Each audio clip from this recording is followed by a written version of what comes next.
Good day, everybody, and welcome to another edition of the Military and Foreign Affairs Network. I am your host, the voice of reason. Today we are continuing our ongoing coverage of the civil war taking place inside the former state of Ethiopia, along with the Eritrean invasion of the Tigray region as well.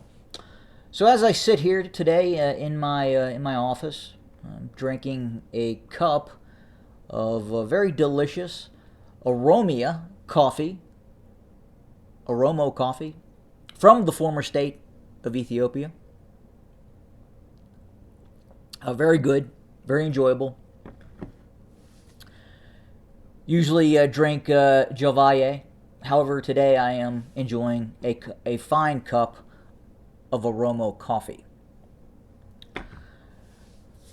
So today we're going to continue to look at what is now becoming the defunct extermination agreement that apparently came out of South Africa. It does appear that the extermination agreement, also known as a peace treaty, is unraveling. The unraveling started as the Eritrean military continued to try and press its military operations towards Adigrat, right here on our map. Adigrat is still under the control of the Tigrayan Defense Forces, as are many towns and cities throughout the Tigray region. Additionally, not long after the extermination agreement was signed, the Abiy loyalist Air Force conducted additional, and has been conducting additional, drone strikes against the Tigrayan Defense Forces.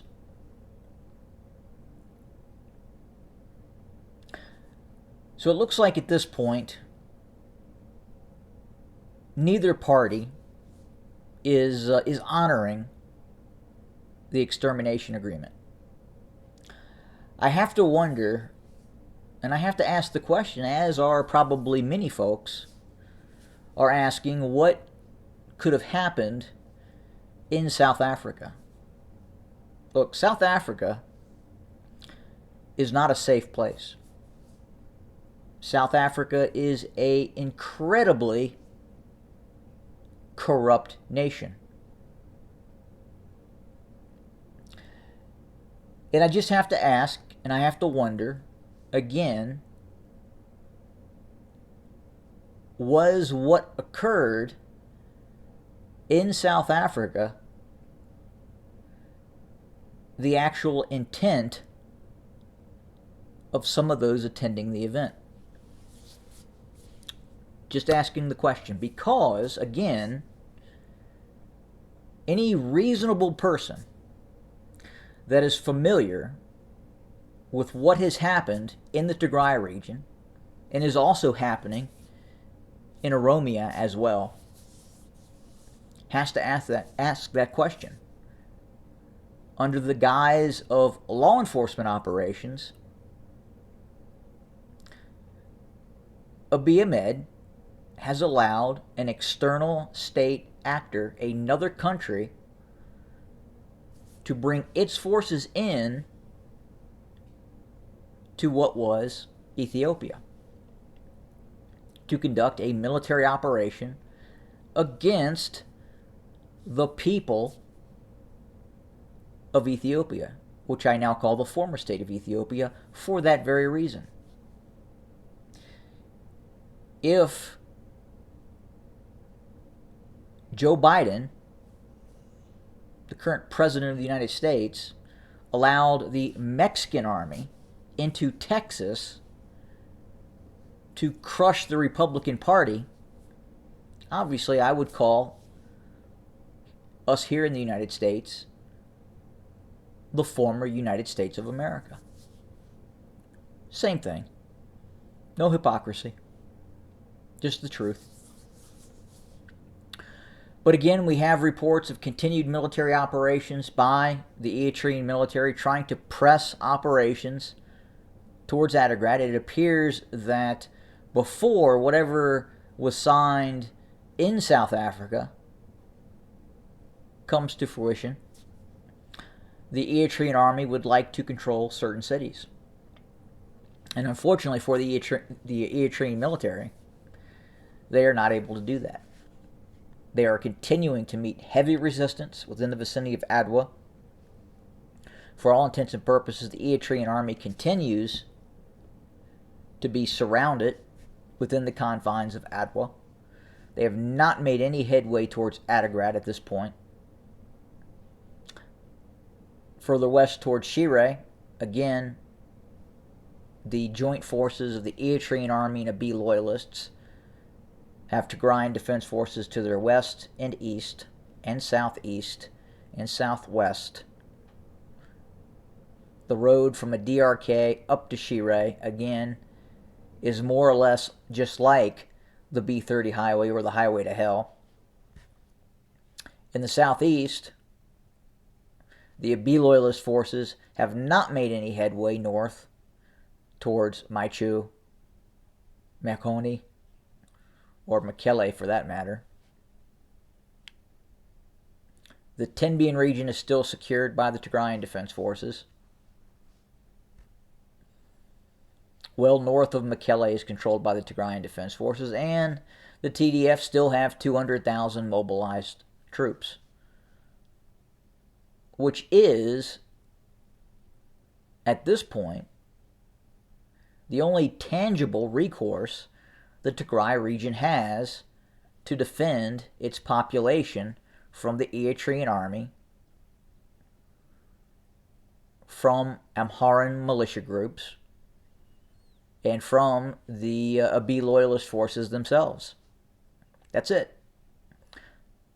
If the Tigrayan defense forces hands over its guns, heavy weapons, light weapons, personal defense weapons, AK-47s,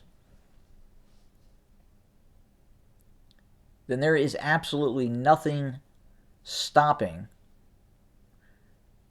these various militia groups from setting out on a course of extermination,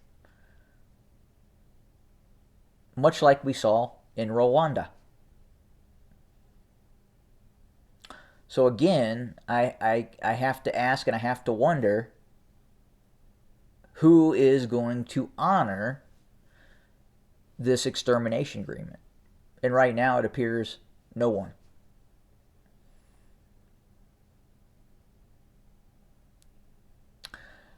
So we will continue to monitor and report what is happening in the Tigray region. We will continue to watch what happens with the extermination treaty. Additionally, we continue to get reports coming out of Western Oromia that the Oromo Liberation Army offensive in Western Oromia, centered on the town of Minde, is continuing to be successful. This map, in all probability, right now is incorrect. I am using it, however. It is highly likely that Gori is under the control of the Oromo Liberation Army, all the way down towards the town of Gimbi. It would appear that Gimbi was the rallying point for many of Prosperity Party officials, kind of in that northwesterly direction, to flee towards Gimbi. But right now, the main road from Addis Ababa, Finfine, has been cut off west by the Oromo Liberation Army. We have received more reports that up to 8 districts are now under the control of the Oromo Liberation Army, that multiple military camps of the Abiy loyalist forces have been overrun by the Oromo Liberation Army. Counter operations by Abiy loyalist forces in the direction of Minde and some other areas have been met with stiff resistance, and those forces have been driven back, according to the information that we have. in all probability, because of these deployments of Abiy loyalist forces towards Tigray, this has given the opportunity for the Oromo Liberation Army to get a bit more aggressive. So we'll continue to watch that, report that, and bring you more information as we get it. And as always, thanks for joining us today. Have a good day.